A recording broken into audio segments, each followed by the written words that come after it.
made for the purpose of providing professional legal services to the select board would clearly place the town at a substantial disadvantage, and further move that we enter executive session to discuss confidential attorney-client communications made for the purpose of providing professional legal services to the select board under Title I, Sections 313A1F of the Vermont statutes, and invite Town Attorney David Rue, Public Works Director Bruce Hoare, and Town Manager Eric Wells to join.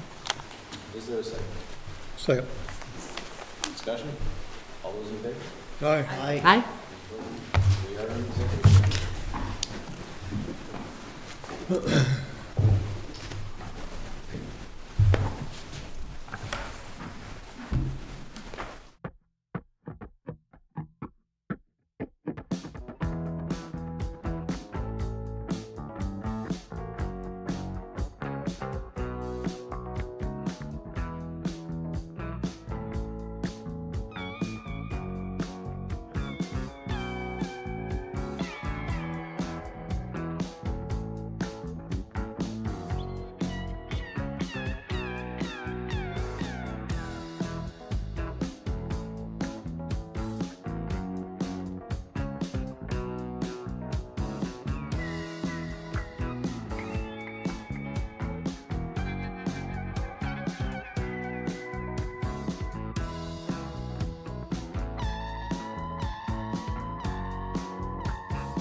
I'll move to approve the settlement agreement with Burlington Beer Company and authorize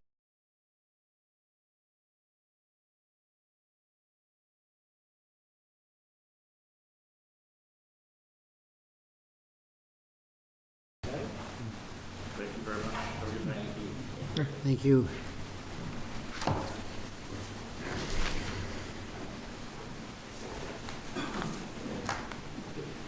Next on the agenda, the minutes. Two sets of minutes, June 20th and June 28th. Have a motion relative to the June 20th, 2023 minutes. Move to approve the minutes of June 20th, 2023 with any necessary corrections. Is there a second? Second. There you go.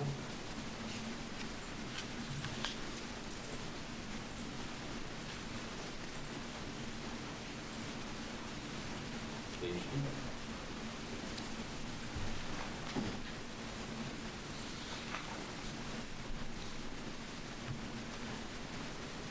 Page three. This is under 16, town manager's report. I think Greta's comment, should speak for Greta, was not mentioned potential use of ARPA funds could be to handle the lead large capital purchase. Yes, yep, I was actually gonna bring that up. You Yeah, no, it was, my comment was more that if we are going to make large capital purchases, that we would need to consider timing. if we're gonna, in order to use ARPA funds, yeah.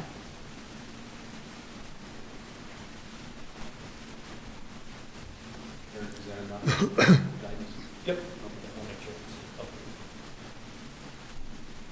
Anything else on page 3? All those in favor of adopting the minutes, say aye. Aye. The ayes have it.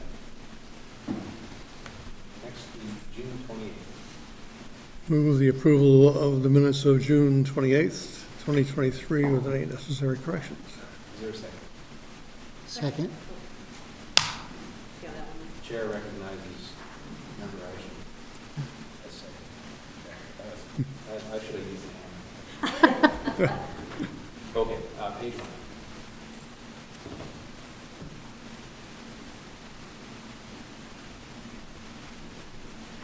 Page 2.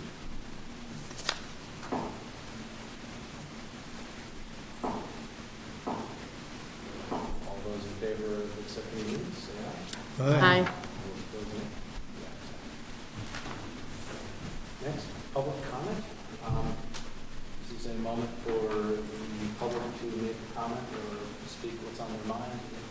It is not, it can be about things that are on the agenda, but it might be better to wait until those agenda items are for the board. We can do that pretty much anything at all. Is there anybody in the audience who wishes to speak?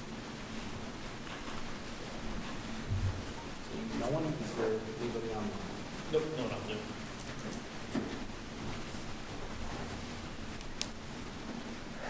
Pre-treatment grant program application. So as mentioned a few minutes ago, the board's considering having the town apply for an ARPA grant through the state of Vermont for a pre-treatment system that we pass through the Burlington Beer Company. Share the draft with the board. Joe from Burlington Beer is here. Provide a quick overview of the application.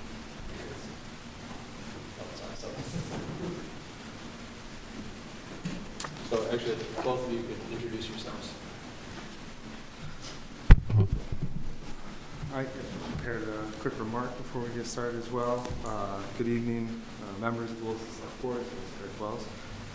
Thank you for allowing me the opportunity to address you today. I'm Joe Lemna, CEO and founder of Burlington Beer Company. First and foremost, I want to reaffirm Burlington Beer Company's unwavering commitment to minimizing our impact on the shared sewer system and the town's wastewater treatment plant. We are cognizant of our responsibility as local community members and strive to exceed the standards that uphold the health of our city and its environment. Our company's success hinges on more than just the quality of our beers, but also the relationships we maintain within our community. We employ 80 individuals, each of whom, along with their families, rely on Burlington Beer Company's ongoing success. We fully understand and embrace the fact that this success is intertwined with our ability to be good neighbors and responsible partners to the town of Williston. I aim to create a legacy business, to work with my children when they grow up, and ideally pass it down to them. I've been working with a team of engineers, consultants, and lawyers for the last 16 months to craft a comprehensive plan to reduce BBCO's footprint in the area. Installing our upcoming pre-treatment system will be a significant step in our ongoing efforts to sustain and protect our local environment. Burlington Beer Company has experienced rapid growth over the past 9 years, and throughout this journey, we have remained steadfast in our commitment to do things the right way, including fostering a positive company culture, offering competitive wages and benefits to our staff, and minimizing our environmental impact to the best of our abilities. We deeply value our relationship with the town of Williston and are grateful for your ongoing support and cooperation as we work together on this critical project. In closing, thank you for your time this evening and your ongoing collaboration with Burlington Beer Company. I'm eager to continue our partnership and ensure we remain a valued and responsible member of the Williston community. Thank you. I did not prepare such a nice opening. My name is Chip Crawford. I'm from Champion Associates. We're the suppliers for the pre-treatment system, as well as we started to work out some of the science for Burlington Beer Company on their discharge. So the product we'll be bringing forward is called Enroute. It's an MBR system. I'm here to answer any type of technical questions that the board might have. Great, thank you. Are there questions from the board?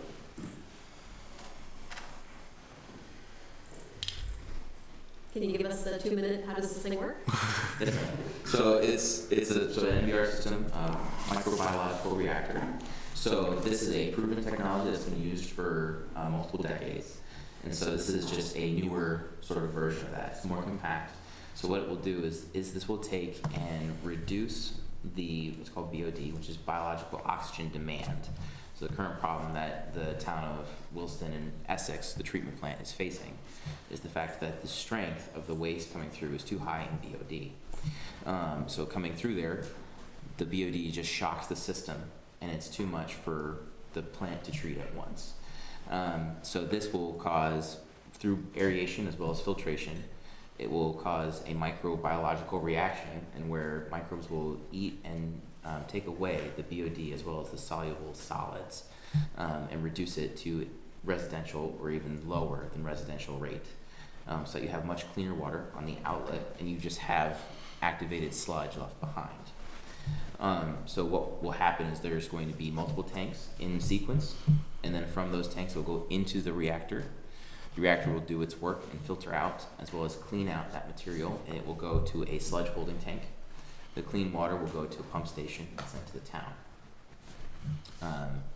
That's pretty much the synopsis without going a little deeper in the science. I'm willing to. Okay. And the organic material from the sludge holding tank will be brought off-site to a digester where it will be turned into power. Nice.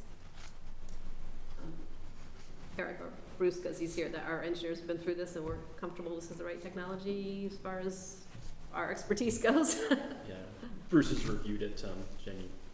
Yeah, I mean, we have no reason to question the system, whether it'll work or not. They're the ones that have to prove that it's gonna work. We have no reason to think that it won't. Thinking about timelines and so forth, and in the grant proposal, it says that, this should be up and functioning by early 2024. You don't foresee, with so many things right now, there's been parts delays and manufacturing delays and things like that, but you don't foresee any delays with that? No, ma'am.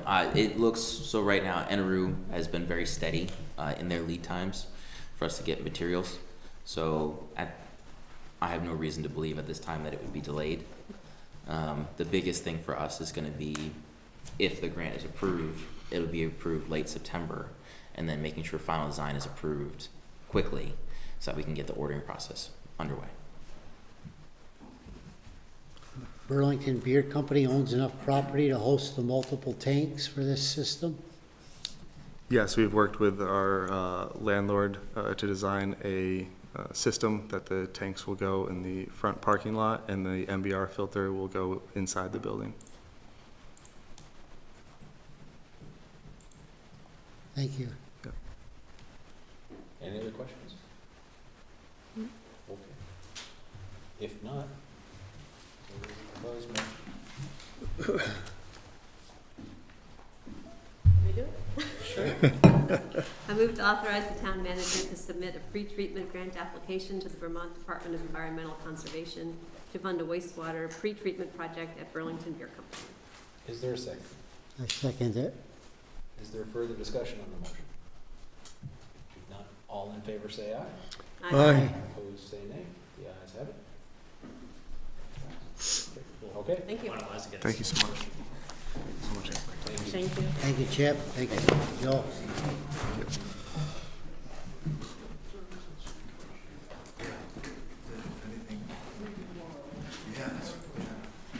Next on our agenda is positions, filling positions. First is Recreations and Parks Committee. Tim Allard. Tim's planning to join over Zoom. I don't see him on Zoom just Okay. yet, so that was the other Yeah. watch track.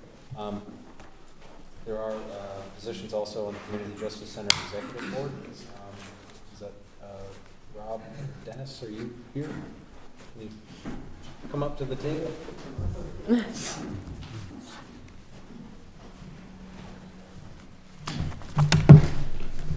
You're not swearing in. Welcome and thank you.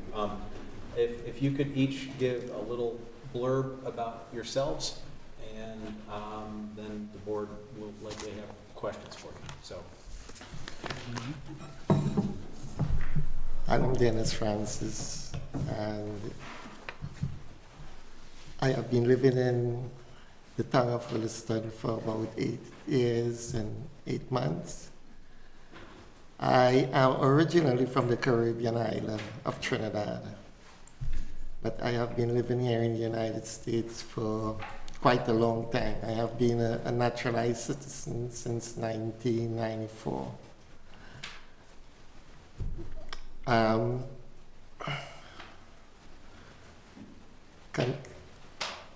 I just want to say a little bit about my background. I used to live in Maryland, where I attended the University of Baltimore and had my undergraduate degree in finance. And then I went to the University of Maryland University College, where I got a master's degree in finance also. And I used to work for the housing department there. I worked there for about 7 years. Then I came to Vermont, and when I came here, I was employed by Cabot Creamery as a costing accountant. And I worked there for 13 years. And now I am retired. But before I retired, I wanted to sort of change my my career. I wanted to get more involved with people. So I went and obtained a master's degree in psychology from the University of the Rockies in Colorado Springs. And looking around, I saw that I saw in the Observer there were vacancies for people who were interested in the racial equity partnership. So I did submit an application, and Crystal Lee had called me, had an interview with me, and I have been with the Racial Equity Partnership since the inception. From the Racial Equity Partnership, I jumped over also to the CJC as a volunteer, which has been maybe for about 2 years or maybe a little less. So this is where I am presently. I like working with people. And one of the things I observed, or one of the things I read in the CJC bylaws is that the executive board should consist of people who sort of reflect, or they need a diversity board that reflects the people whom they serve. I think that I bring a certain unique diversity, being an immigrant and also being a person of color. So, that's one of the reasons why. I also work in the town of Williston as a census, as a census enumerator. So I get to know something about the town of Williston. And, here I am today, offering my service, continue to offer my service to the town. So that's all I want to say for now. Thank you. Thank you very much. Thank you, Dennis. My name is Rob Mahalik. I came to Vermont in 1977 for the weekend, and I never left. And actually, I lived over on Mountain View Road, right in the Martell farm, in the little ranch house there, which now is encompassed by golf courses and houses and things. For the beginning of my career, I was a journalist for about 10 years at WPTZ, covering mostly Vermont. At that time, we were building out, the Plattsburgh-Burlington marketplace, and I got to learn a lot about Vermont. Then I actually flipped over to private business, working with Ben & Jerry's for about 10 years. And then I went back and worked with Vermont Public Television for a period of about 6, and then I went back to Ben & Jerry's. I just kind of did the pendulum back and forth between media and Ben & Jerry's. But when I went back to Ben & Jerry's, I was actually able to, at that time in my career, become the social mission director. So I directed the social mission of the company for about 14 years. And during that time, a lot of the work that we did was on social, economic, and climate justice. And that got me moving towards this work.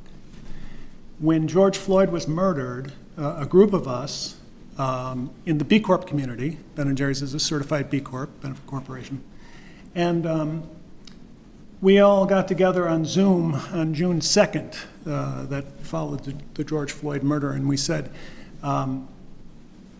we realized that all of us were white men who had positions of privilege and power, and we wanted to confront what that meant.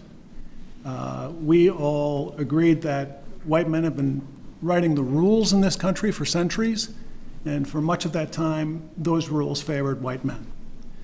So we said, what are we going to do about it? And so from that time on June 2nd, 2020, we created a curriculum to understand the history of structural racism and white supremacy. And that's actually branched out into how it's affected Native peoples in this country as well. So I've been driven, and that group is now a 501c3, so I'm a founding member of that group and a director of that group. It's a national group. And one of the things that we wanted to do was to learn first and then take action second, to really understand what was happening so we didn't cause more harm than good. In the group, we started to ask ourselves, okay, this is a national focus that we have, but what are we doing in our local communities? And I've been a resident of Williston for most of my life in Vermont.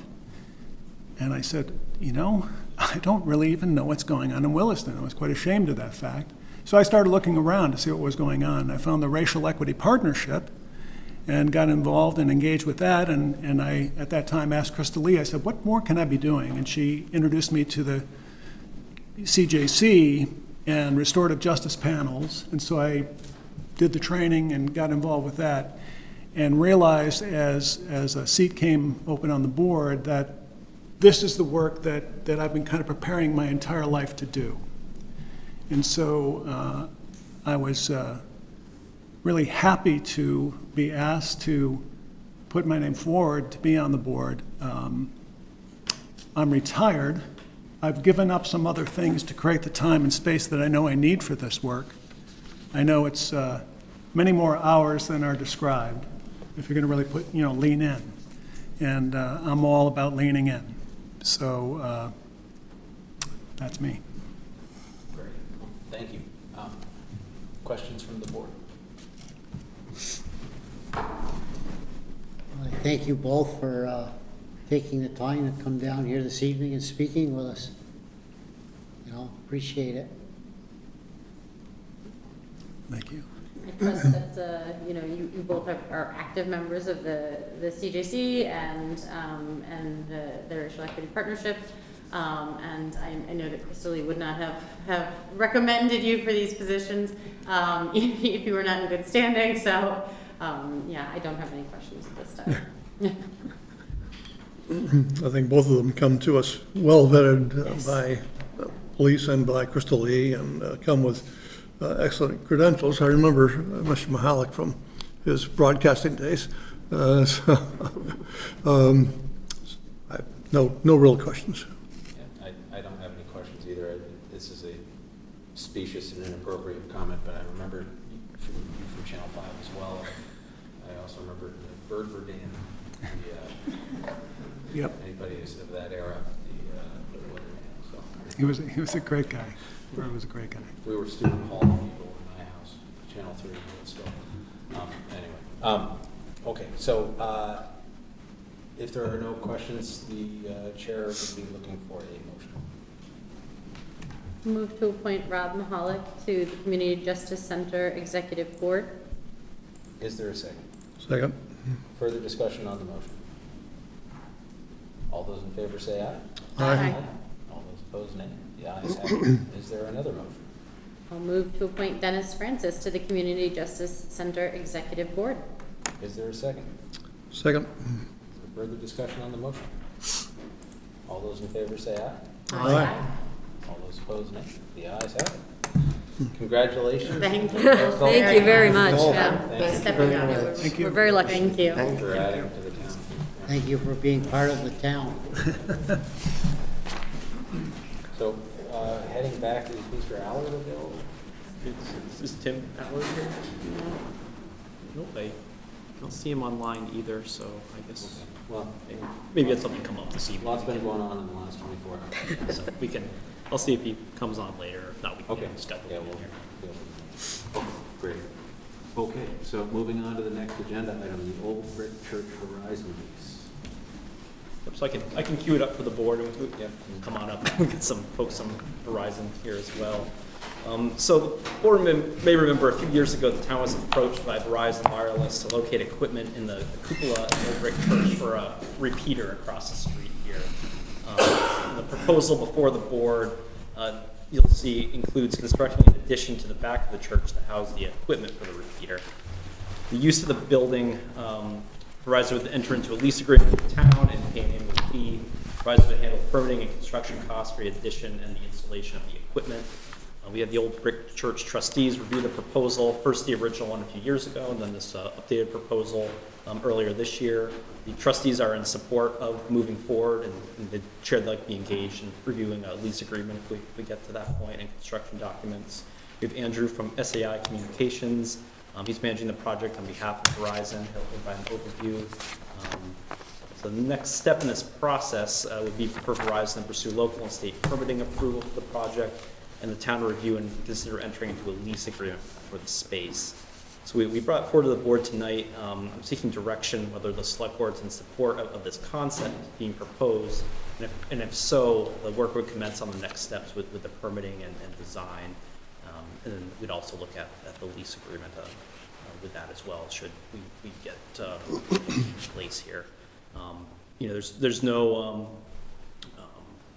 pressure tonight to make a final decision. If the board has questions for me to follow up on, or for Verizon's folks here, we can have this back on the agenda for further discussion as well. So I can turn it over to Andrew, and I'm sorry, I don't know. Okay. Louis Hodgett Here. Thank you very much. That was an excellent introduction, and didn't leave me with much further introduction, other than Louis Hodgett with Du Bois and King, engineer for the project. And I think with that introduction, if Louis has anything further he wants to add, and then we can field questions that there may be for the project. I don't have anything. Okay. I'll pull up the documents you gave me with just the schematics too on the screen here. If that's helpful. So I know nothing technically about this subject. Is there, this is right next to a major school. Is there any reason I should be concerned about this kind of technology being within 100 feet of a school? The site has to comply with FCC guidelines and will be well within those guidelines. So no radiation, no explosion, and nothing that's, could be anything that would be particularly egregious when you have 650 kids within a few hundred yards? No, it's a typical cell site installation, and not unlike many that we have throughout the area, throughout Williston, Burlington, South Burlington, throughout the state.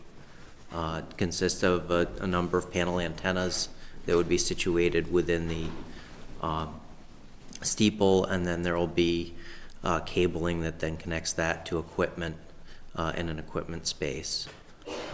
So it would be similar to many rooftop installations that you'd see, like if you saw some of our installations, say at UVM, or in other buildings nearby. So the building obviously is a historical building, and it's part of our center of our town. So just no concerns about like anything structurally for the building. This won't impact, the building in any way, like visually, we're not gonna see it from the road, or it's not gonna affect the integrity of the building? We're anticipating that we'll be required to provide thorough engineering documents, which are stamped, and we're anticipating probably that we'll need to engage an architect for the visual components. I think, Louis, you've already looked at possible architects to assist with the project. So the steeple on that church was hit by lightning several years ago and fully replaced and rebuilt. So structurally, we think it is fully capable of supporting the antennas that we are proposing there. We may have to replace the louvers with an RF transparent louver to match. So it'd be a very similar visual louver, but it allows the RF signals from the antenna to pass through it unobstructed. And then the proposed equipment shed in the rear of the building is an addition on the newer portion of the building. Not really visible from the road at all. It will be visible from the library side and the back of the school and over to the park. But again, we want to blend that architecturally in with the rest of that addition. In terms of the necessity for this repeater and the cell component, why, I don't know if it's a question for you or for you all, but why, what's the importance of this, having this here? This will be a substantial benefit to Verizon Wireless's network. We just barely received them today, but propagation plots that I'll be able to send to you, but literally it was like 5 o'clock that we got them. We can show the hole in coverage, and when I was sitting here just trying to use my phone, I noticed the clear deficiency. So there's a clear need through the population base here to get a cell in this area. So you didn't choose this location because of the engineering fact that lightning never strikes. No, I mean, in an ideal world, it would not be my first preference to choose a historical building that has already been hit obvious by lightning. sensitivity to it from many perspectives. It would be much easier to go, say, on a farm silo or on some other less potentially sensitive piece of infrastructure. But the fact of the matter is, there are quite a few people surrounding this area that are using their devices for whatever their needs may be, and Verizon's network, they would like to support those uses, and this site would do that very well. My recollection from whatever it was, 5 or 6 years ago, when this was first proposed, that the part of it, and the select board was in favor of it at that time. Part of the reasons were for the reception and the use of cell phones on it. At that time, there was a projected price per year that the town would receive. Is that still in effect, or is that negotiable at this point? Yeah, I think the proposed price is $24,000 per year, and the first lease agreement we've seen. So certainly, if we move forward, we'd probably take under advisement with council, and if there was any negotiation. But I guess I'm comfortable in saying that's what Verizon's presented at this point. At that time, the proposal was to use the interior of the addition to the brick church for, there's a room upstairs where the heating source is too. And at that time, there was no talk about an outside building, and I see that at this time. I'm less than thrilled with the design that's shown on the paper for, looks like a shed to me. So if is part of the proposal to look at redesigning that? Yeah, unfortunately, since the last time that this project was reviewed, the equipment needs were a little bit less than what they are today. So unfortunately, the space that was previously contemplated isn't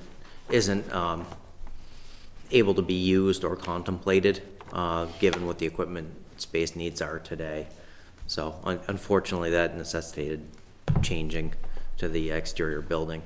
I recognize it would probably be an easier sell and easier to get through if we were not proposing to place that exterior new building. And as far as the aesthetics of that addition, that was, the plans that you have in front of you is a concept plan.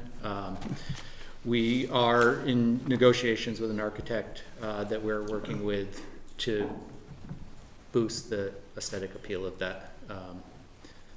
So we do recognize that it's a sensitive building, and we want to build something that works for everyone. Thank you. Any other questions or comments? Has the Historic and Architectural Advisory Committee had a say on this? They haven't seen it yet because there hasn't been an application submitted. But, we had the Old Brick Church trustees review it for the concept of this installation, and they voiced their support after a couple of discussions. So certainly, if we were to move forward with local town permitting, we'd have that committee would be ones that would review the permit application.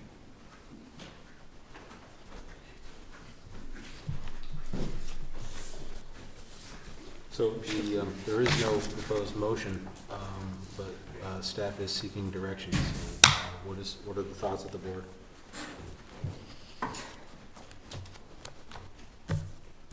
I think there's a lot of Verizon users would be very happy if we put this in.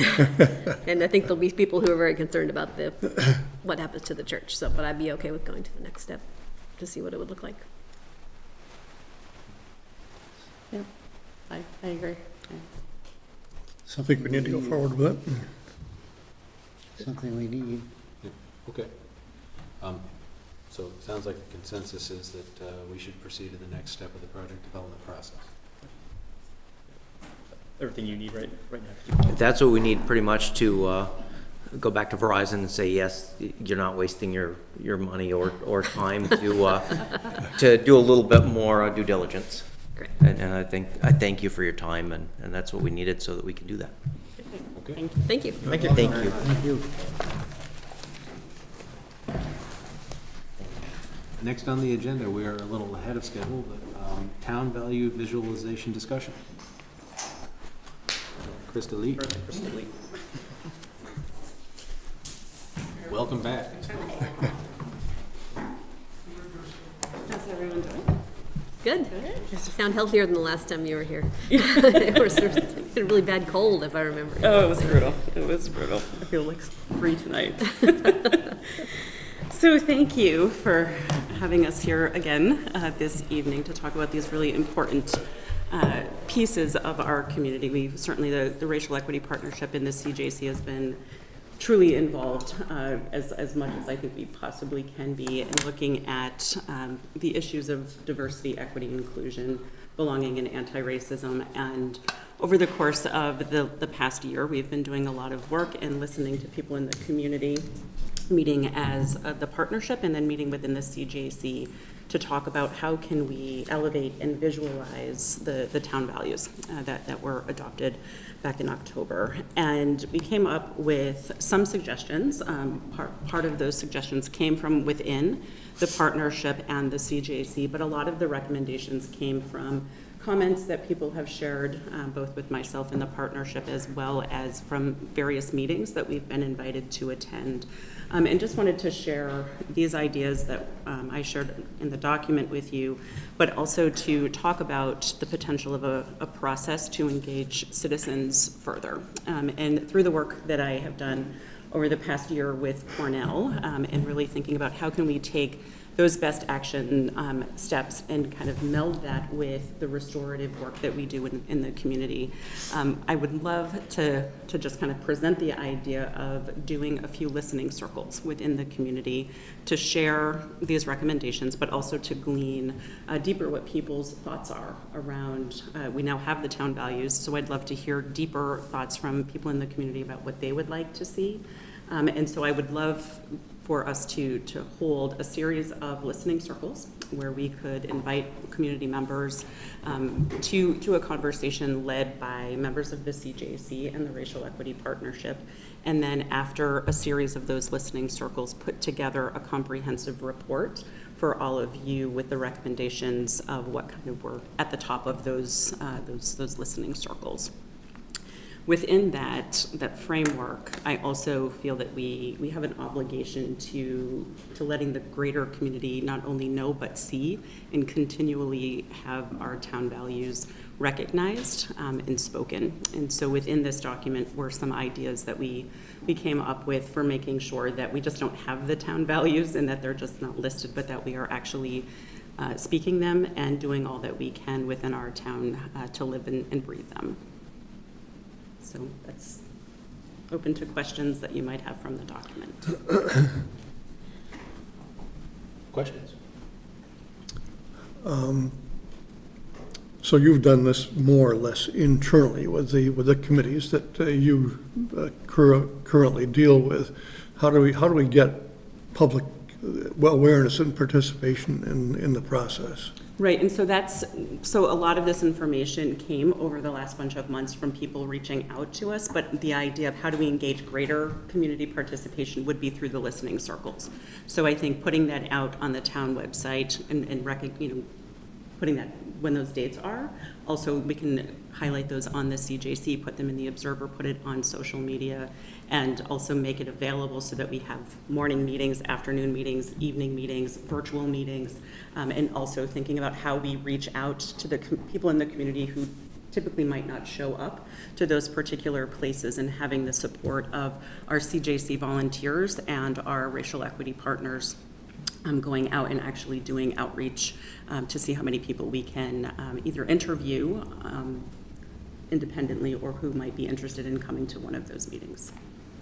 And I recently just did a listening circle with our CJC for the town of Richmond that was really successful and was able to provide a comprehensive report about a very serious issue for the town back to their select board.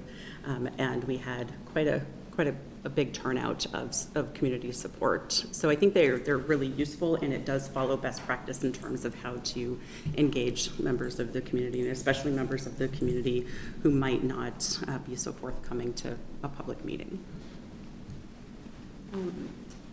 One of the things we, in doing the community center scoping study, discovered too is how very, very much our youth really want to be involved in our town processes and how valuable their input and their opinions are. So I would strongly encourage you to really spend time to get them involved in these listening circles, because they have a lot to say, and obviously, they're going to lead a lot of this moving forward. So.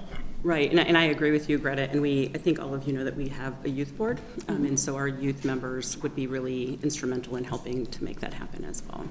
So I would ask that for your support in those listening circles, and to have those happen over the next couple of months, and have that comprehensive report due back to you by the end of September. One of the problems that I've seen on this board and the other boards that I've been on is public participation. And what I've come to think is that a lot of times the people who are in the room are very passionate and vehement because they showed up on a Tuesday at 8 o'clock at night for a meeting, but that may or may not reflect how everybody else in town feels. With something like this, I think you and I have spoken in the past, and I've shared with you that, I am, as Mr. Mahalik is, I am a white man. I guess everybody already knew that, but I am uncomfortable in dealing with these things as well. And so I'm wondering, how do we get uncomfortable people to these meetings and make them feel comfortable enough to share things? And that's, is there a way where you reach out and get that kind of participation? Yeah, I mean, it's a great question, and I think that's something that most communities are struggling with. And I think listening circles provide an opportunity, right? It provides an opportunity for people to come and show their support, but also on the flip side of that, you can provide a listening circle for people who are not in support. So you do get kind of that equal balance, and I think that without having that process for both sides, it really isn't a fair process. And so I think just knowing who do we have in the community who can reach out to some of those groups. And again, I think it's about networking within the communities and working with our other partners and the other towns to learn from each other. And so we have talked with other partnerships to find out what they've been doing, and they're facing really the same struggle. And so I think without going door to door, right, and asking people to participate, I think just doing the best we can, hanging flyers around. We did that with the initial ask, and we got a lot of feedback that was really, really important. But I think that we've done a great deal of work out in the community, and people who are in opposition have really contacted us, and I think that they do feel like we are a place that they could be heard, and that we do reflect what their thoughts are, even if we might not be in agreement, but that we also need to learn from people who are not in the same kind of belief systems as we are, because they can be our greatest teachers. And so I think with all of the work that we've done and that we've learned and continue to do, and following the model of citizen engagement, I think it's the best way to glean and to present back to the community. And again, we can't force people to participate, but I think putting out as much effort as we can and making sure that we have the virtual option, the morning, the afternoon, the evening options, and then making sure we reach some of those populations of people. We have a team that goes out and meets with the people who are unhoused and the people who are transient to also include their voices. We've got relationships with lots of different organizations in the town that we've reached out to, working I think really importantly with NAMI, and to reach out to people who again might not feel as welcomed in certain areas of our community, and then reaching out and working with our other partners who are doing the work and seeing where we land.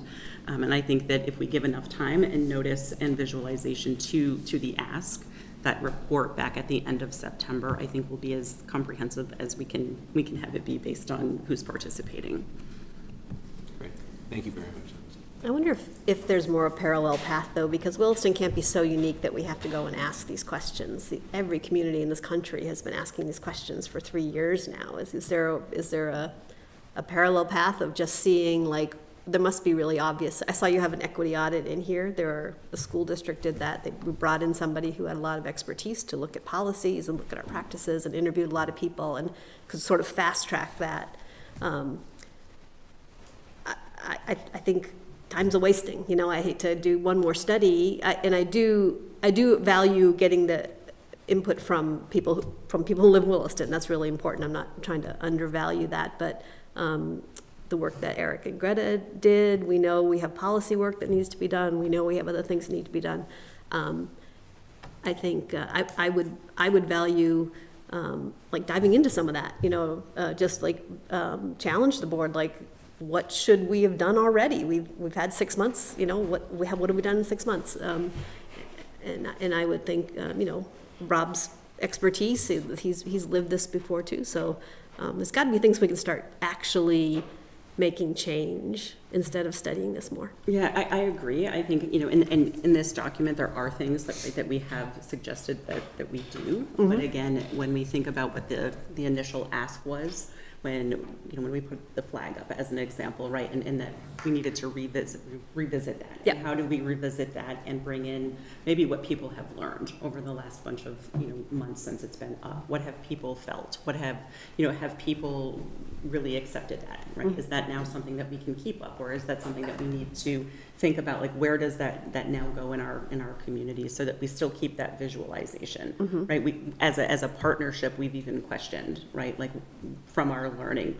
what's the best message so that it is truly inclusive, right? And so starting to kind of think about those conversations. And so I don't think that it's a quick fix. I think that if we act quickly, we're going to miss critical pieces. And so I think there are those suggestions in here that I think we all are hoping that all of you will become partners and help us do. But I think that as far as the visualization of the town values, I really think that we do need to hear more from the community around how we visualize those values now that we have officially had them adopted. That was sort of where I was first going to start, like, the task of visualizing. Is that like literally, because you have things like make plaques, that's literally visualizing, or is it a broader sense of visualization, like what does it look like in Williston? So I wasn't quite sure what even the ask was that you were tasked with doing here. So it sounds like it's a little of everything. It is, yeah, right, because when we first came before the select board, it was really about how do we get the message out, right? How do we visualize our commitments? Then our commitments became values. Now how do we actually visualize them so people see them, right? And they're reflected in something that's physical. But then from there, how do we then put those into action steps? Right. Mm-hmm. And so I think that it is a tiered process that we need to take. And I think that in order to do that, we need to keep citizens engaged as much as we can. Mm-hmm. And I think this is a process that we can do. We're not asking for a lot of time to do that, but I think that it's fair, and then we come back and say, here's what we've gleaned from the community. You already have our recommendations in front of you. Then we can make the proposal for the next action step.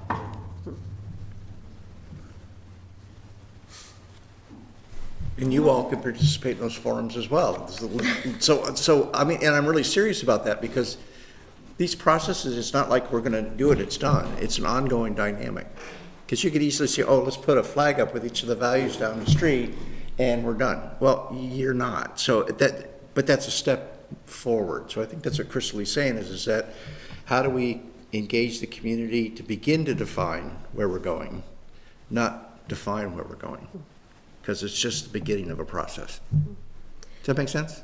It does. I also, I do understand the value of symbols like flags and things, but, I just look back on, I was an engineer in the early 80s, a woman engineer in the early 80s, and not taken seriously, referred to, people want to get my attention, senior engineers would say, hey, legs, come over here.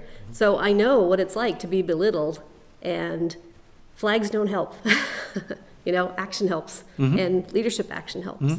And so it's, things need to change in this country, and we're taking a long time to do it. Yeah.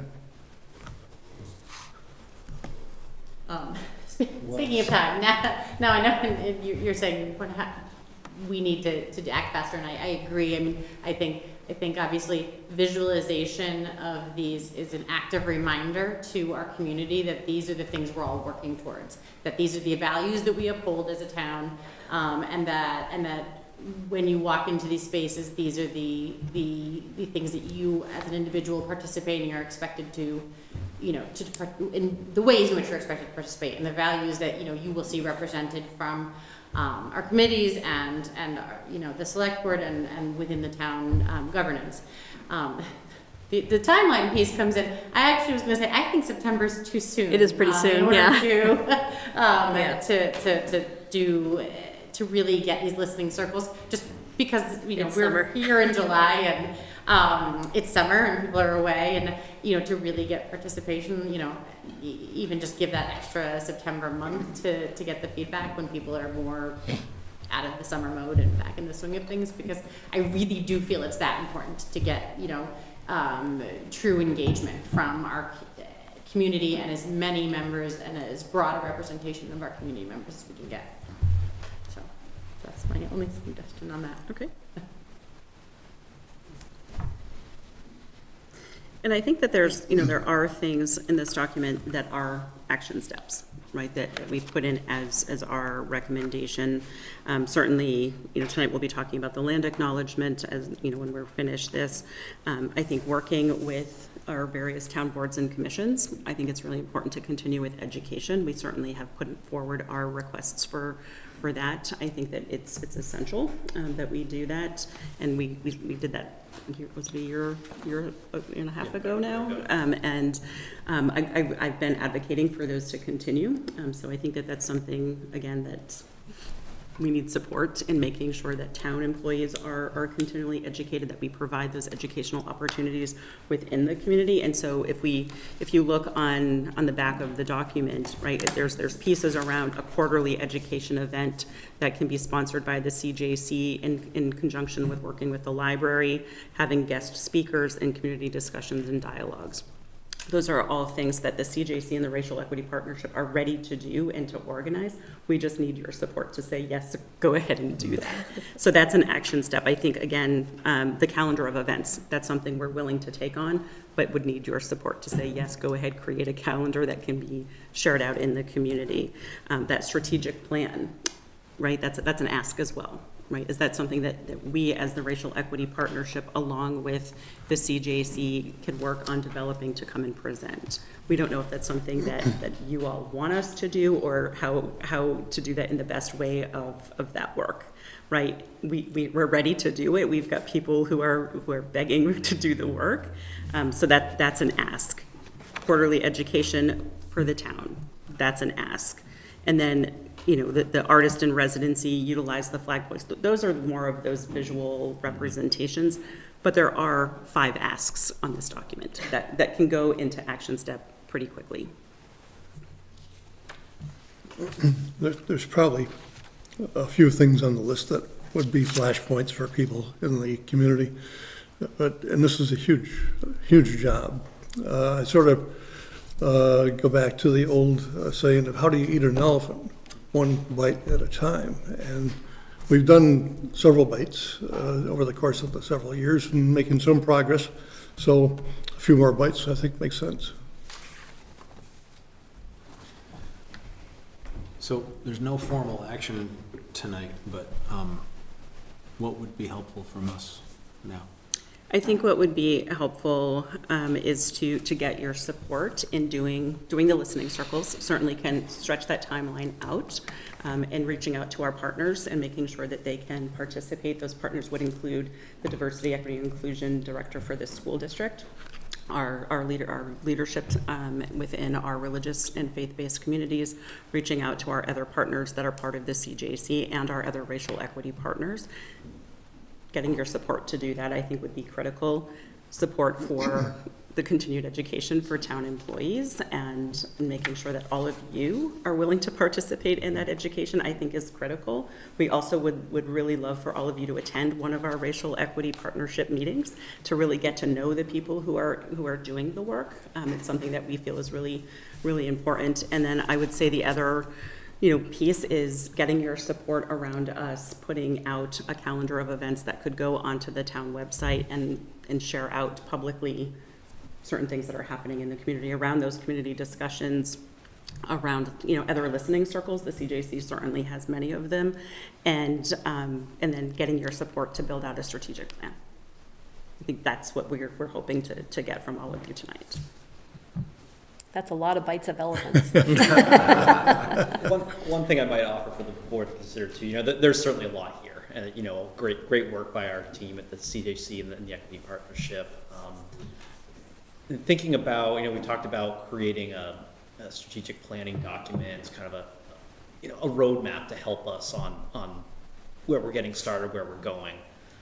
There's a lot of potential policy discussion here as well. It might be something the board to consider with your retreat coming. We typically do a board retreat in the fall, maybe devoting some more time just to helping kind of think through what that process might look like and what that overall vision may be. Because that will help us at the staff level from a policy formation direction and from supporting the governance model also for our staff and for our boards and commissions as well. Something to think just with a larger discussion as well. I certainly support, Lee and I have talked about this a lot. I certainly support everything she's presenting to the board. It's just working through those steps to implement it and making sure we have the good resources in place to do that and to do a good job and make sure it's done well. I was going to save this for our wrap-up, the agenda items thing at the end, but since we're talking about it anyway, and I'm glad that there's a retreat we can do this at, but I kind of was uncomfortable with just reading the value out loud to each other before every meeting, but what would be powerful is having a work plan for the year of things that the select board's gonna go through, a combination of education for us, action items for us, just like have that laid out for the year so that we don't let these important things slide. So that, to me, that would be more of a reminder of making sure that we're taking these issues seriously. It's a better reminder for me to actually have something on my work plan every time than to, or maybe every other time. I forgot we meet twice a month. But, as opposed to just kind of reading something and moving on. So that was gonna be my comment at the end, but it would be good to talk about at our retreat. That's how we do that. I support it all. I think recently we've had a lot of other conversations around housing and around our town's energy goals and energy plan, and obviously we know that this is all interconnected with diversity, equity, and inclusion practices, and the kind of systemic injustices that have occurred, and so I think as we've seen with the town energy goals and the town energy plan, and as we've seen with our housing now, the same is true here. We can't focus on one thing and one thing alone. This has been ongoing for too long to take one approach at a time, and so I appreciate that this is a multifaceted approach and that there are lots of different components to this, because we need to move forward, and as Jean said, and quicker. This is long overdue. So thank you very much for all your work and for all of your willingness to act and to participate and to help move our town forward. Of course, thank you. Is that good? I think. We have your blessing to keep plugging away and move things forward. That's what we were hoping for tonight. And certainly we'll put information together for the listening circle and get that information out and get those things scheduled as soon as possible and have them go. We'll take your suggestion, Greta, at least through the end of September, maybe October. I'm also, I've been doing a lot of surveying and interviewing people lately, so. and as you said, September, I was like, oh well, that's like the start of school. It's So like, we need real to- soon. But I think at least making sure that people can see that we're having them, and I think also making sure that we continue to have those ongoing. I think we'll also build connections, build relationship, and as you're saying, keep it as an actionable step as we continue to grow. And we're certainly looking for more people to join the partnership and the CJC. As you're saying, Greta, right, the issues of housing. Eric knows the CJC is embedded in that. I was out yesterday helping people move from dangerous locations to safer places. We've got people who are helping people on the daily with finding housing, and we've got Dennis now who's with us with some housing expertise. So I think that we've got a lot of talent, and we're looking for additional talent to join with us. Great. Okay. So thank you. And as we look at this document, Pat Brown, who is both a member of the Williston Racial Equity Partnership as well as the CJC, will speak about the land acknowledgement as part of this ask as well. Okay, great. So that sounds like a good segue. So let's go to the next agenda item, the land acknowledgement. So, Fiscal, did you have an initial? Pat is actually going to Yeah.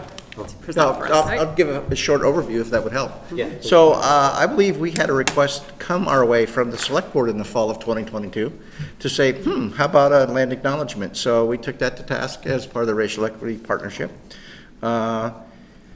And we did typically what you would do. You pull together a group of people and you say, so let's take a look at what this even means. What's a land acknowledgement? Did a web search, began to draft things, got some feedback back and forth from each other.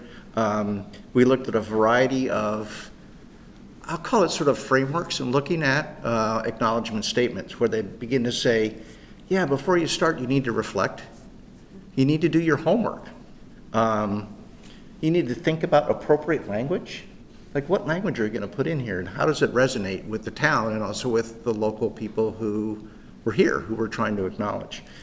And take all those into considerations, the location, your intention, the history, sort of the present-day reality, and actually asking yourself, so what kind of actions might come from that? So that was sort of the framework we took as we sort of went in. We looked at a variety of acknowledgement statements, and also there's, you know, I don't know if we would ever live without Google and the internet.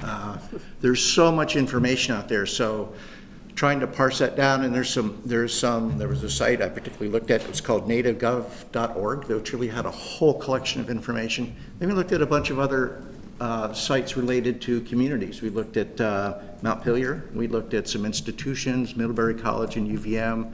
One of the ones that kept popping up was the one from the Audubon organization on a national level.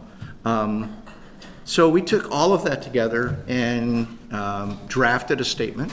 I've got a friend of mine who is active in the Abnaki, the Missisquoi Abnaki group, and I connected with her to find out, so we're doing this over here, we don't want to do it in isolation, we want to figure out a way to have some communication with folks who were part of the acknowledgement process, and she connected me to Joanne Crawford, who's the current chief of the Abnaki of Missisquoi organization. So we drafted what we did, sent it to her. Her feedback to us was, I'll quote because it was nice, excellent job at acknowledging the land and our history on it. So what you have today, there were a few grammatical edits I think we plugged in today from an earlier one, which is great. It's always amazing how you have multiple people read something and everybody misses it. And you're like saying, how did I miss that? And Amy's telling me you should have let me read it. And I'm just like saying, oh yeah, but anyways. So what you have today is sort of the product of that. And you should know that communities and institutions all handle it in different kinds of ways. Some of what we were talking about before, about how do you visualize this? And some of it could be a statement that's printed in a doorway. It could be some institutions or some organizations even within institutions will read the land acknowledgement before every meeting. And I worked at UVM for a number of years, and I can tell you some people who did that, there were members of the audience who would begin to sort of sit back and disengage and roll their eyes, because it's like, well, are we going to do this at every meeting? Some people do, some people don't. So it's really, I think, that the first step is to approve a land acknowledgement, and then the second step is, what do you all want to do with it? And it could really come back to the visualization conversation as well. So there you go. Okay. So we do have a draft before us, and does the board have questions or comments? I think you missed one word in the this typo in the last paragraph, the second line, higher evaluations. I think it's higher elevations. That was, and so. That was correct. That was one of them. Yeah. So we did I correct caught it. it this morning. There was two. Terry, that was one. Higher elevations, and in the last sentence down at the bottom, we added an and to. We encourage all people to explore and to become better informed. The and was disappeared somehow in the save process. on my We did computer. make those edits and send them forward to Greta and Eric earlier today. Good catch, thank you. I'll start sending all of my documents to you to give them an edit before I look I've been known to proofread things before. But, so how much, have you had public input on this document as well? Just from the Racial Equity Partnership and the CJC. Okay. The CJC did choose to adopt it just within our organization as we were encouraged by the state of Vermont through our grant to do so. So what I'll suggest is that the three of us are familiar with the 2-week rule. So when we have something for adoption and we're seeing it for the first time, we postpone taking action on it. We discuss it in depth on the surface, and then wait for public input for the next meeting or whenever we wish to take it up. So I'd be proposing that after we discuss it. I have a sort of a technical thing and then something I bumped on. I'm a little uncomfortable with referencing somebody else's website, just because we have no control over that. So maybe instead of a website, we just, I don't know, there must be some other way you can say, become better informed through sources you can find. Yeah. We have no control of that website. I just kind of bumped, and maybe you can just say a little bit more about Williston recognizes that colonialism is an ongoing process. I just kind of bumped on that as a phrase. It did too. Mm-hmm.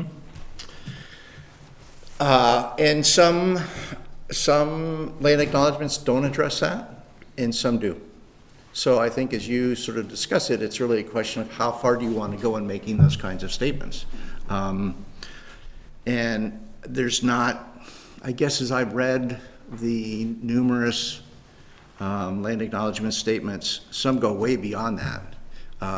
There's a recent issue because Ben and Jerry's posted some things around 4th of July and saying we need to give back land to the people who we took it from, and then everyone's raising questions to them about, well, what about your factories in Vermont? So, you know, I think it really comes down to how far you all feel comfortable in going in making sort of some of those statements. And it's hard. It's hard for me because I think as we sort of, how do you have those conversations? So when you say something like, you know, that colonization is still ongoing, there's about multiple layers underneath that of what that means. Mm-hmm. So when you say something like that, it can completely turn people off, or it say something like that and begins a conversation. We tend not to have the conversations as much as we do people then saying, yeah, it's not what I want to do. Mm-hmm. I think as I went back and as I sort of talked about going back and looking at history and doing our homework and looking at language and location and really understanding things, for me, the conversation on colonization, which is another whole conversation, is one that has some real value. But it does raise those questions. So there's not a right answer. Yeah. One of the concerns I had about that was that maybe it's because I'm a lawyer, but colonization is an actual historical thing. It's not synonymous with badness or racism or something. It involves those things, but it's not those things. So my concern was as a matter of accuracy that, you know, colonialism is not going on. The effects of it are. We're still dealing with the effects of our original sins, but the legal, you know, we don't have a mercantile system, putting cotton back to England and, you know, having a triangular trade system. So I was a little concerned with that as well. And then the other thing I'd say is that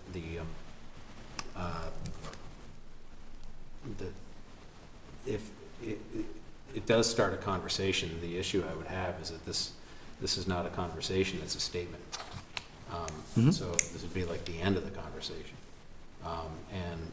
One of the concerns I've had, and again, this is from being a communicator as part of my profession, is that if you're using a phrase to communicate and you have to explain what you meant, it's probably not a great phrase. And so that's another concern that I have. I did toy around with language that I wanted to suggest to you, and I can either just hand it off to you or To replace the sentence, Ted, is that what you're talking about? Yeah. Yeah. Then, you know, whether it's good, bad, or indifferent, I don't know. But however you want to.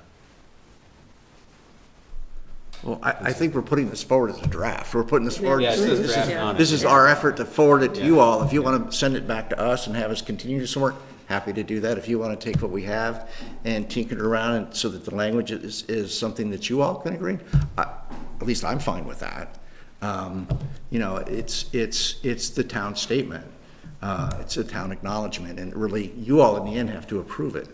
So we could go back and forth with different edits, but if you all feel like you can take the core sense that's here and make it feel better for you all, I'm fine with that too.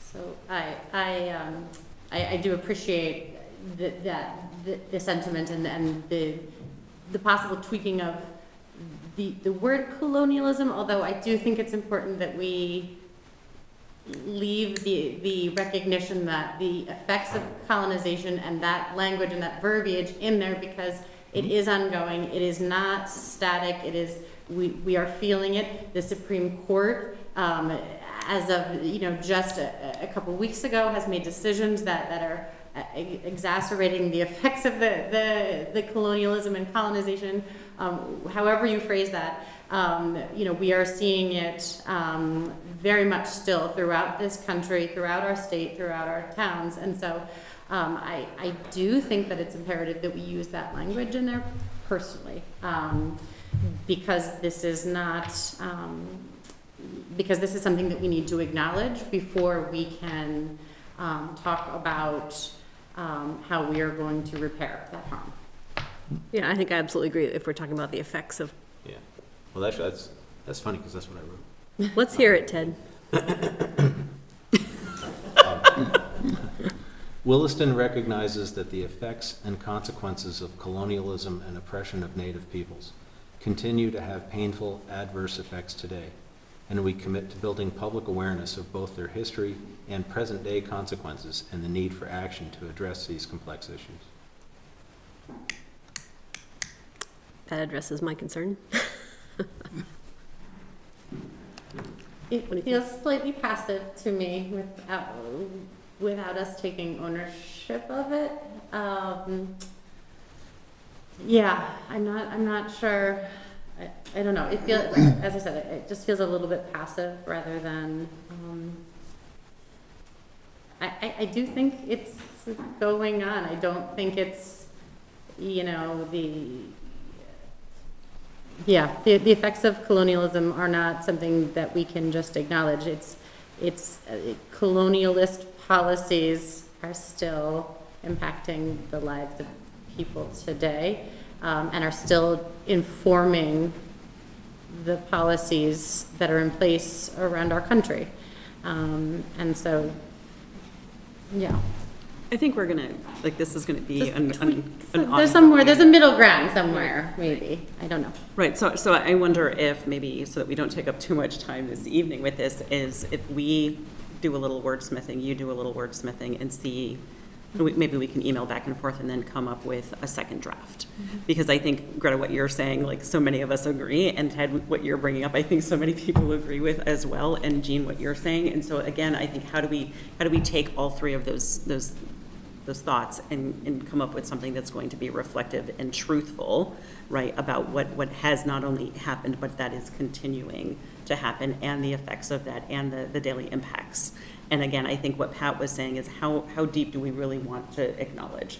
And that has to actually come from all of you, right, based on what our recommendations are. Certainly if there's anyone in the community, right, who wants to have input, I would also encourage them to contact us.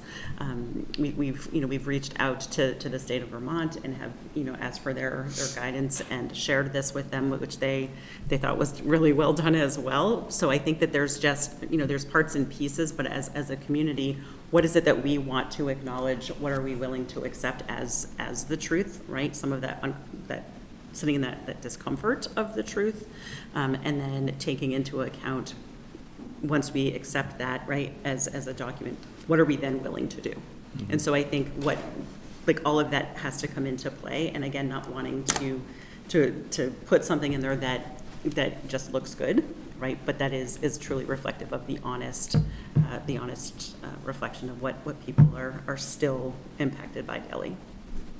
I think we're all the same goal. Yep. Yeah. Is it appropriate? I mean, two of you, sharing thoughts is not a quorum, so you could both share. I'm sure if they could come up with something you two would both agree on, I would agree with it. Yeah, that's fine. Yeah. Yeah. I don't think we're disagreeing on the concept. It's kind of the words. I just think it's the language. Yeah.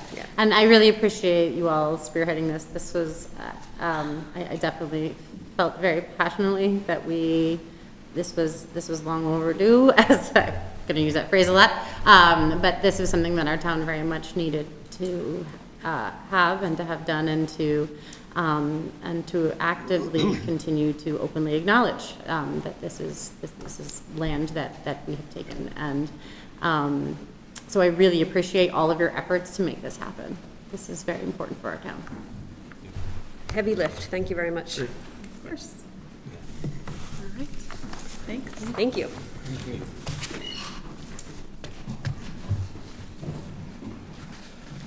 Can we go home now? We get some there? Let's just go home and not do number 10. So next on the agenda, the Local Cannabis Control Commission. Following up on the board's June 20th discussion, received consensus that night to place a possible action item on a future meeting. So I've pulled a possible resolution to consider establishing a local cannabis control commission with your packet. I've used the model resolution that the state cannabis control board has put in place. I consulted with our plan director, Matt Belanger, and cannabis regulation is certainly proving to be a dynamic environment. There were some questions from the board about want to make sure we've looked at everything we could possibly do from a regulation standpoint. Our staff suggestion is if the board wants to delve into that a little bit further, we'd likely want to engage the town attorney with that as well. I've included for the board in my memo just the, it's from the Vermont Cannabis Control Board's website, the authority a municipality has to regulate cannabis establishments. I think the important takeaway, that municipality may not regulate cannabis establishments to any greater extent than they could any other business, place conditions on the operation of the establishment, or create special rules for them. That's not within their zoning authority. So certainly this is still a new and emerging endeavor with this regulation. Staff could certainly dig into this further. Before I went any further with any legal advice, I wanted to bring that to the board. It's kind of two parts of this discussion here. You know, the first question is the control commission as well, which is kind of joined to this further regulation question for the board. And as a reminder, the commission would function similar to the liquor control board if it was the select board serving in that role. If we got an application, it would go to our zoning administrator to make sure that it followed local zoning rules, and I would get that feedback from him before forwarding it to the select board for discussion. But the board's limited with what it could do beyond does this comply with zoning. So it certainly creates some local control challenges with the current state law. There's limits to what municipality can do in terms of regulating this. Questions or comments? So I just need to go back to where I was 2 weeks ago, a month ago, whenever we discussed it. I just am very uncomfortable just being on a rubber stamping commission that just has to say yes. In fact, I'm not even entirely clear, since we have not approved retail sales, how important this is to hurry up and do. I think this whole law is still evolving, and maybe a pause would be in place. I can see myself being really caught in something that comes to the board, and either we have no information because these things are heavily redacted, and then we turn out that we approve because we have no other choice. I talked to Matt about this a little bit today. You could have a small home processing facility in the residential district, right next to where some kids live. That's not out of the question, and here we would have to say yes, because we don't, as long as it's approved in our zoning, we don't have a choice, and I don't really want to be approving that kind of thing. With this though, this wouldn't be to approve the processing, right? This would be more sales. No, it's everything. This would be. It would be everything. It would be everything. So growing, they could grow anywhere in the ag rural district. Those, my understanding is that this is rather odorous and ugly kind of farming, but it wouldn't be anything it could be right across Mountain View Road, which is ag rural. We would have to approve it, and then we'd be on the record of approving it. And I don't see a huge benefit to, I don't see the benefit, given that we will have to be on record of approving things that we don't approve or don't agree with, is my concern. I'm wondering if a cannabis control board would be helpful in controlling future cannabis ordinances. would they have the authority to, make it more difficult if that's what they approved, if that's what they wanted Are you talking at the state level, Mike, or the local at the level? local level? By the way the statute's written now, if there's a local commission, its authority is very, very limited. It would need to make sure it complies with zoning. So if there was something, like say there's an active zoning violation on a parcel, that could be something where, approval could be withheld. But if it's in compliance with local zoning, and you can't write the zoning laws to specifically call out cannabis as a business to regulate it differently than any other business. And that's based on the way the state statutes are written. So then essentially we're better off not having a cannabis control board. The one thing it allows you to do is be that if there's an issue with local zoning to not allow the application to proceed. Because otherwise, my understanding is this, at the state level, these will get approved by the state. There's not a lot of local control in the way the regulation is written right now. Granted, this isn't very much local control. It's your discretion if you want to have this or not. And it's your purview if you want to stand this up at any point in time. You could consider if the town does ever take a retail cannabis vote, maybe you want to visit this at the same time. We see these applications coming in for these other uses now in the zoning department, so it's the board's decision if you want to be engaged on a local level or not at this juncture. What kind of uses are coming in now, requests? We see things, some manufacturing in the industrial district. We see some of the home-based grow operations. I think we're talking about that. We see a handful so far, but yeah, it's. I think he might have shared last time. Other towns are kind of wrangling with this as well, with some of the media coverage we've seen as well, how to regulate it. The zoning that we passed a couple of years ago, that's really only for retail? Mm-hmm. Yeah, it focuses kind of where the retail is, but. And we don't have any authority to pass zoning regulations for home businesses that are doing production work or something like that? We would need to consult further with Matt. Our initial read is no. Yeah, I think it's no. If you're allowing other home businesses, you can't say you can't have a cannabis home business necessarily. I'll check with him. We did have a DRB appeal to that. I just would need just some more information on that specific application, but it's certainly a tricky subject right now, I'll say. Are there certain, so like, for instance, the example again of home businesses, are there certain zones within town where that would not be feasible, or is it just because of the way the zoning regulations are, like, or that could potentially happen anywhere in town? I'll have to consult with Matt Okay. just to see what the zone is. Yeah, but Matt said it was basically anywhere a residential zone where you can have a home business. Right. Okay. You could have this. There's no way to say no. I mean, it's within the home business Sure. But there's ordinances. still like, I mean, we've been dealing with other matters, like, so the amount of cars that could come and things like that, all of that's All that's- regulatable, but right. it's not Because it's the exact, cannabis. the nature of the business that we can regulate, so. Right. Yeah. Is that, I'm sorry, this is an ignorant question. Is that the case for other kinds of home businesses?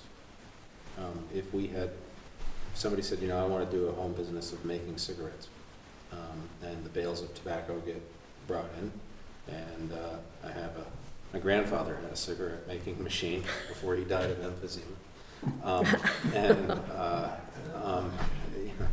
Is that, our zoning wouldn't allow us to regulate that? Or if somebody said, well, I have bourbon come in barrels and then I bottle it in my basement, does our zoning allow us to regulate those things about where they're going to be?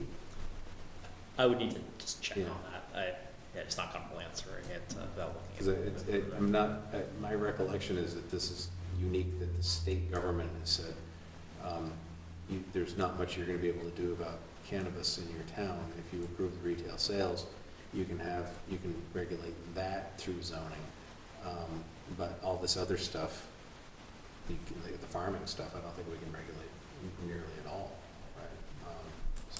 Would it be worth it to have the planning commission kind of go through it and see what their take on it is, you know, in terms of, are there zoning bylaws we could change or we should be changing, or, you know, and also consult the, you know, our town attorney too, and say, you know, like what really are the parameters?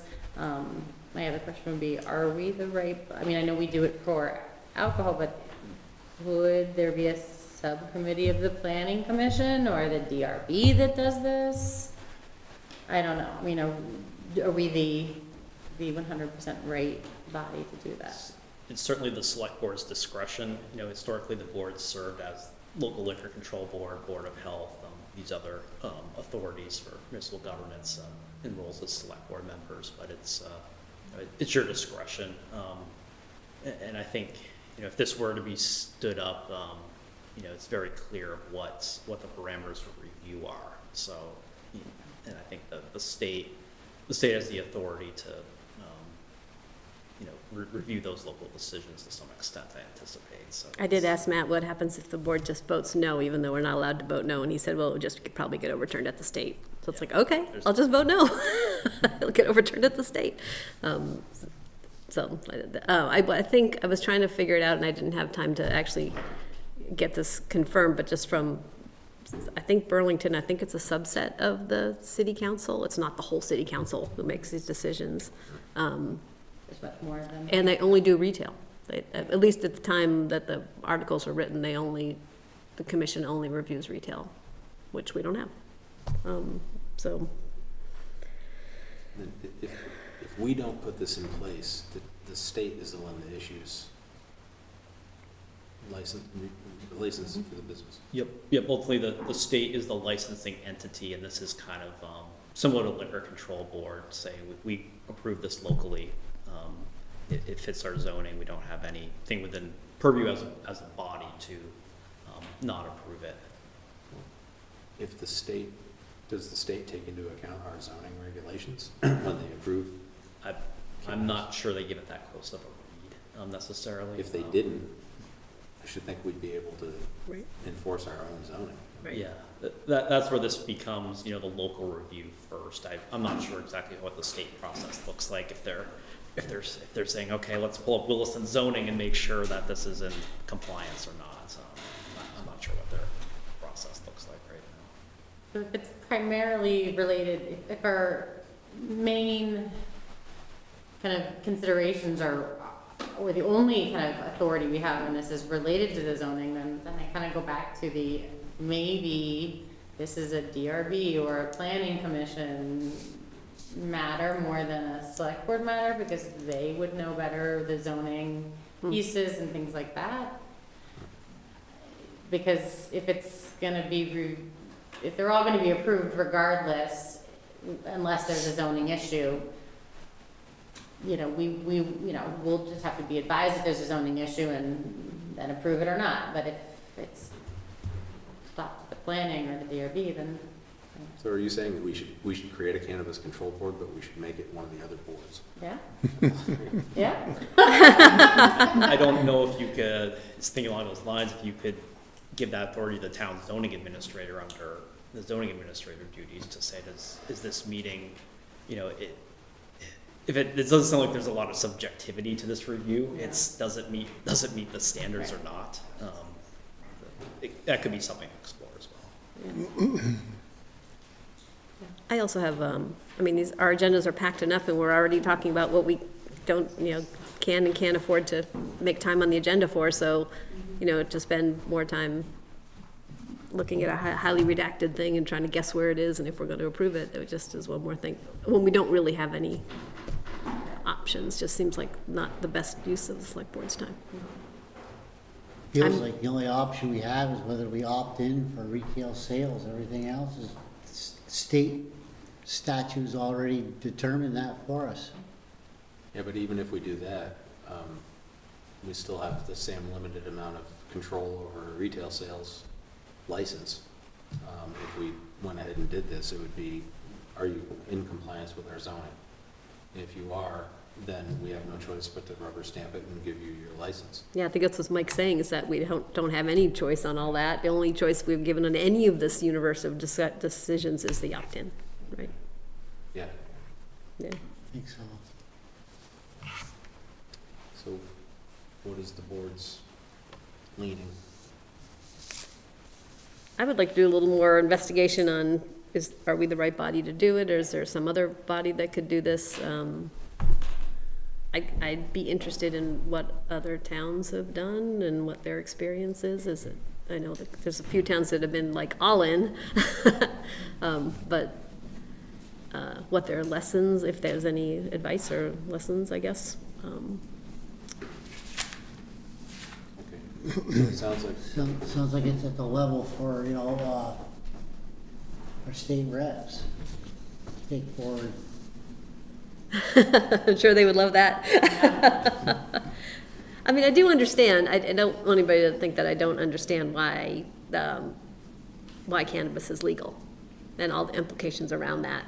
That's not the topic here. The topic is really the select board's role in approving something the states told us we have to approve.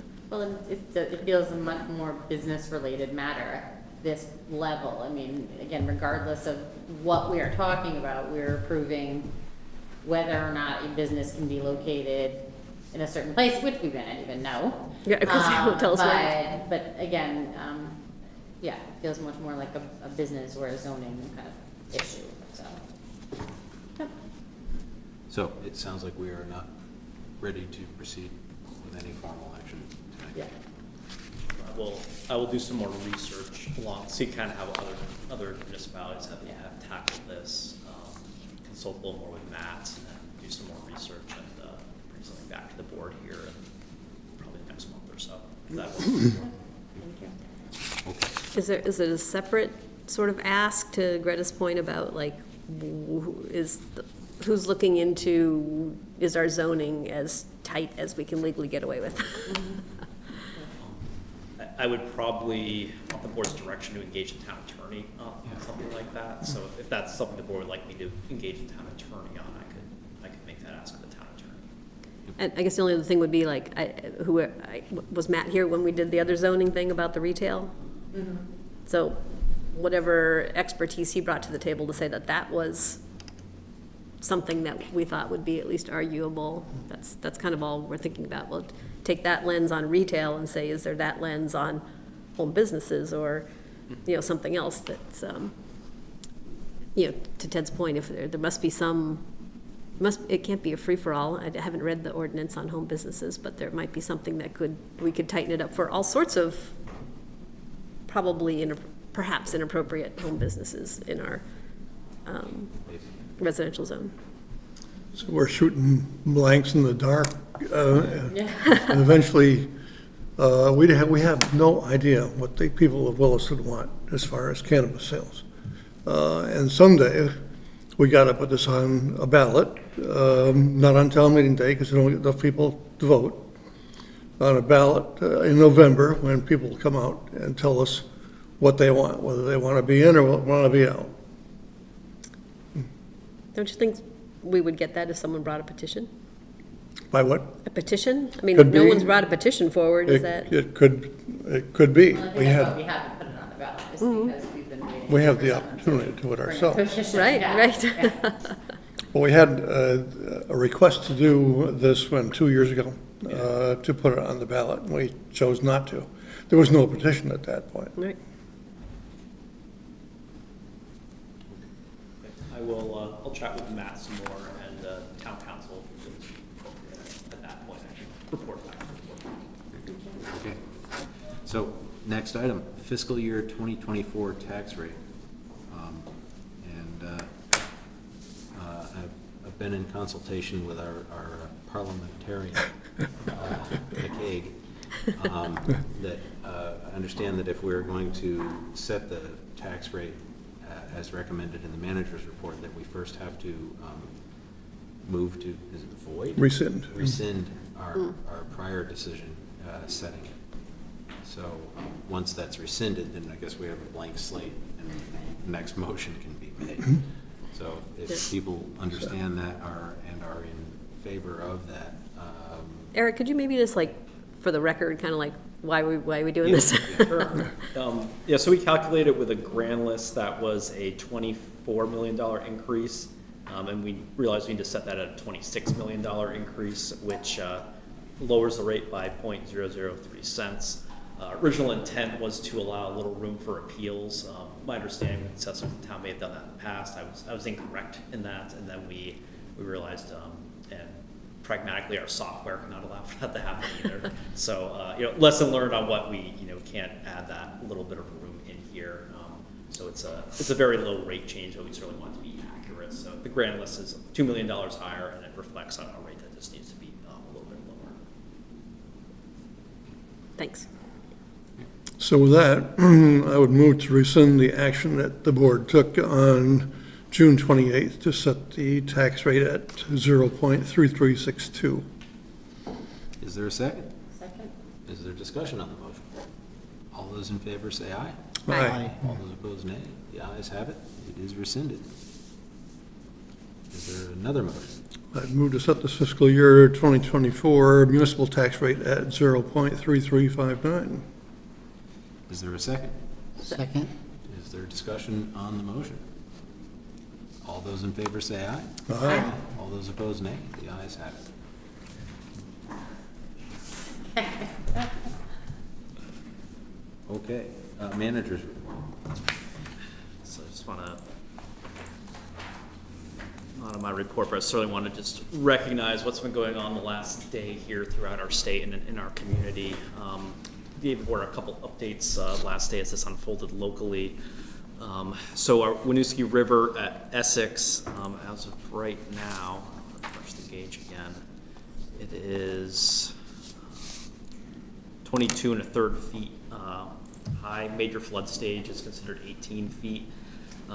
Last night, currently North Williston Road and River Cove Road will certainly be closed overnight and longer than that. Public Works Director Bruce Suarez anticipating damage at River Cove Road. We have a couple bridges we own there with the low-lying land connecting to South Burlington. When the water does recede, we'll need to inspect these structures, including the bridge on North Williston Road, which I asked last night to remember we own half of that bridge and Essex owns the other half of the bridge. So they're similar to the bridge in the South Burlington, we share it. As of right now, I'll show you a couple pictures I got, but our larger concern from Public Works is those bridges on River Cove Road. So we'll keep an eye on that. We had no sewage overflows. We did have to pump about 50,000 gallons from the North Williston Road pump station of water coming in there. We had a contractor assist us with that. Last night I activated the Emergency Operations Center about 6:45 and convened a meeting with town departments in the school district. We opened an emergency overnight shelter at Williston Central School. We had some residents from Richmond who needed shelter about 4:30 this morning. We were able to provide them shelter there with some cots and some food. I got back there about 8 a.m. to check in, and they had returned. They had gone to another location at that point. We convened our EOC group at 9 a.m. and again at 3 p.m. today. We decided to close the shelter. As of about 3:30, I consulted with the Richmond town manager and consulted with their fire EMS service. Felt the areas of Richmond that were evacuated, everyone was in a safe place. They weren't in need of a shelter in Williston. Last night we alerted about 14 homes in the Fay Lane, Chapman Lane, lower North Williston Road area of our concerns with the rising water. I know a couple of those homes left to go to another location. Fire department advised a voluntary evacuation. We didn't have anyone else come to Williston Central School. We've been monitoring it throughout the day. We see the water continuing to rise, but as of right now, we're not having concerns with folks needing to be having danger to their property. It's really monitoring it overnight. The river hasn't crested yet, so I think it's around the level of Irene, maybe a little bit higher at this point. So we see everything from central Vermont, it's flowing this way now, so that's why we haven't quite crested here yet. So actually, if I can share a couple pictures our police department took with a drone today. They're pretty compelling images here. So this is looking towards Essex on North Williston Road. Certainly see that those lands of Essex underwater there.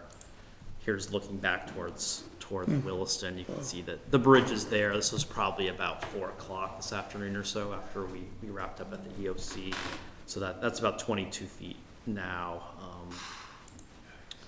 This is down in the bottom of Route 2 hill just before you get to the Richmond line. So this has been closed by Governor Chittenden Road as well for a bit. And finally, this is at the dam on Route 2A looking downstream towards Winooski, just to give you an idea of what we're dealing with for intensity of water. We've seen a lot of folks taking a look at this on Route 2A throughout the day in their vehicles and on foot. Get some public messaging out today. Please be careful in your car. We're concerned from public safety. We'll have some accidents occur on the bridge with people observing this force of nature right now. So we're continuing to get that message out to folks. And backing up traffic all the ways into Taft Corners. Yeah, it's been. I would go so fast over any bridge, so if I had that kind of water under it, I would not be pausing at all. Dead stop. So I just want to really recognize our town staff, Public Yes. Works, Public Safety, working throughout the night to monitor and keep everybody safe. Our colleagues at the school district, I reached out to Greg Marino about 6 o'clock last night when I was watching the news, checking in about just operationally if we need to stand up a shelter. Within an hour, we decided we were going to do it. We convened everybody at the fire station. We made a plan. We learned some lessons just from having to go through this exercise last night. So we'll learn from that and be prepared further in the future. Part of it is making sure we have additional cots that the town owns, I think.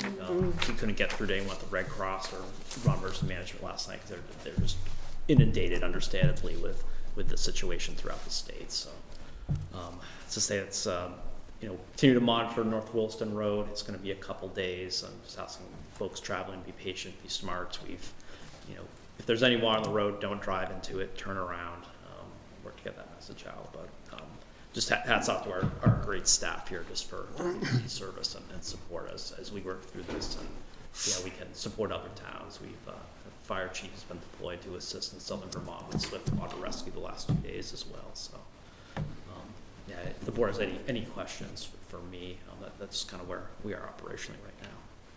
I'm probably not the one to officially pass this on, but I can tell you the school district folks were very, very impressed with the operations of the town of Williston, Bruce's job, and the fire, police, everybody who was there, and how fast everything worked and how efficiently, and they even like the EOP. Oh. I said, well, this is kind of like a tabletop exercise. Yeah, so hats off. They were very impressed. Thank you. In terms of folks volunteering and supporting too, I know that the state has been messaging that they are asking people to really stay local, try not to travel anywhere to help right now, to help anybody because road conditions are unstable everywhere. And the state is actually undertaking a large-scale volunteer recruitment process to help in areas of recovery. So if you go to vermont.gov/volunteer, you can enroll to be a volunteer and list your expertise, and then they will actually provide you with volunteer opportunities that meet your areas of knowledge and send you out into a place that they know that needs your support. So if anybody needs a good spreadsheet, I'm your man. I think a lot of people are really grateful that big sign at the Williston Federated Church about North Williston Road being closed. I heard a lot of grumbles today from people that travel 2-3 miles down a road to find that the road was closed. There was no sign previous to that, so kudos to the town of Williston for doing that. Yeah, I think Public Works has certainly learned over the years, trying to get that information out there early to folks. Some folks still went around the signs I heard today from the police department, but just hoping. My message out there to the media earlier was follow the signs. And I think the vast majority of people do, and try to give them that good heads up. So we'll continue to monitor and be more apprised if anything changes overnight here. Okay. Reminder, your next meeting schedule's a little different this month, July 25th.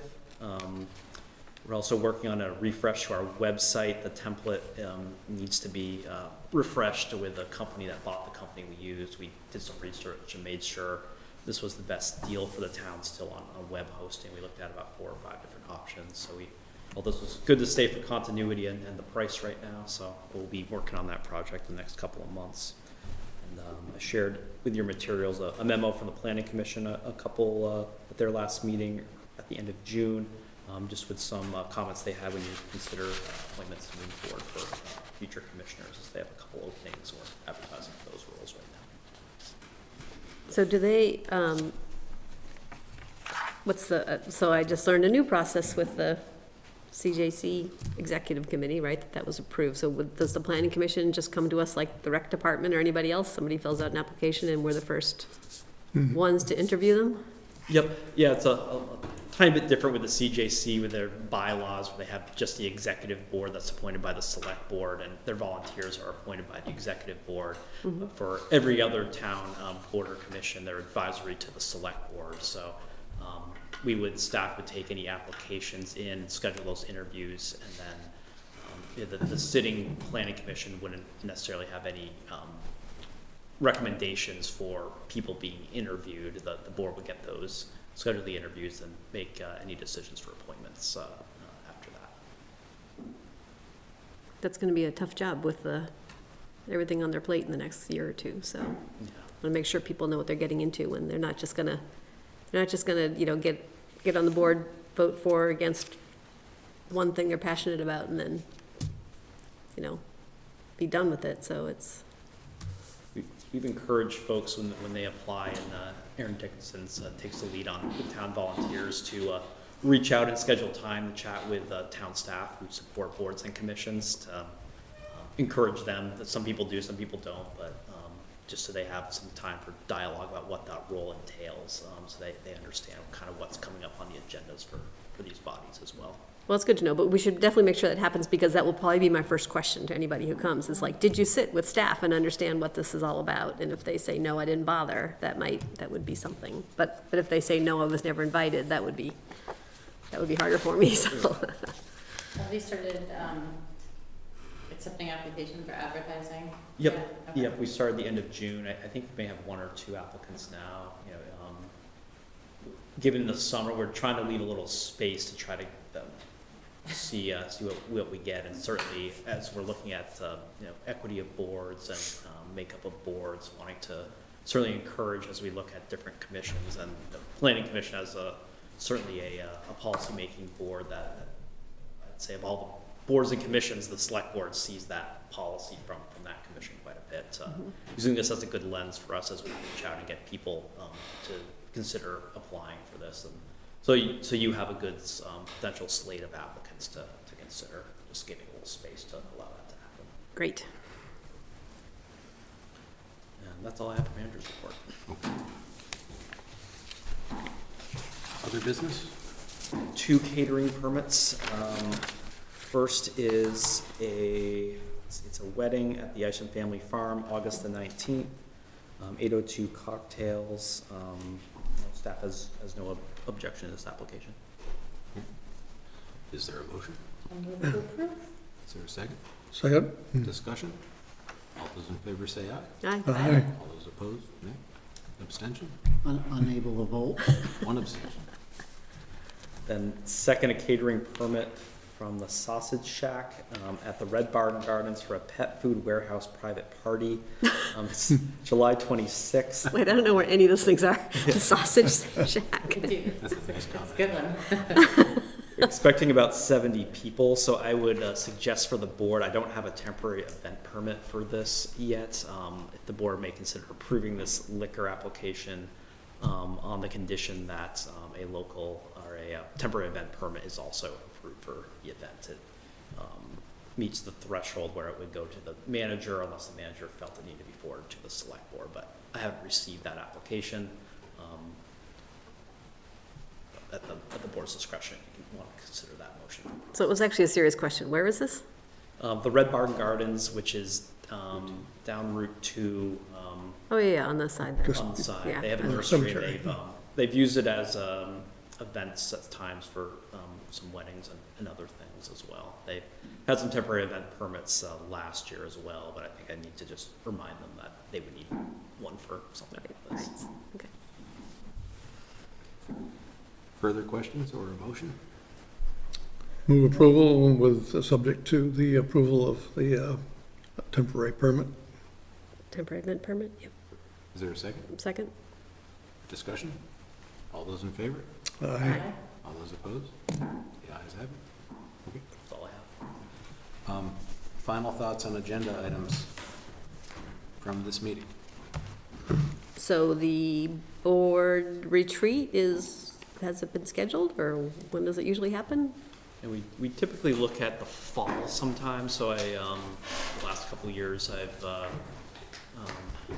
looked at a couple dates to pull the board on. I think usually in August. I think we've met maybe September, October the last couple of years. Sometimes a month when there's an extra Tuesday.